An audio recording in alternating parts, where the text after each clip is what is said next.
શ્રી ભદ્રકાળી માતનો જય। બોલીએ શ્રી સરસ્વતી માતની જય। બોલીએ શ્રી વિહેત જોગણી માતની જય। બોલીએ શ્રી રણુજાના રામા પીરની જય।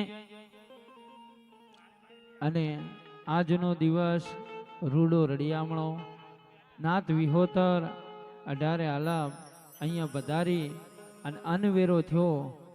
એ અનવીરાની પુનઈ મારી નાથ વિહોતરને મળે અને અમારા હીરાભાઈ ભુવાજી જોગણીમાં પરિવાર પહેલાં તો રૂપિયા કરોડો પડ્યા હોય ભુવાજી, તિજોરીમાં કરોડો રૂપિયા પડ્યા હોય, પણ ક્યાં વાપરવા, શું આયોજન કરવું, અને દેવ કરાવે તારે બને એટલે વધારે સમય લેતા। અને અમારા ભદ્રકાળીમાંના આવા અવસરમાં બાબા રામદેવજીનો પાઠ હોય તારે કેવું ગભરાય।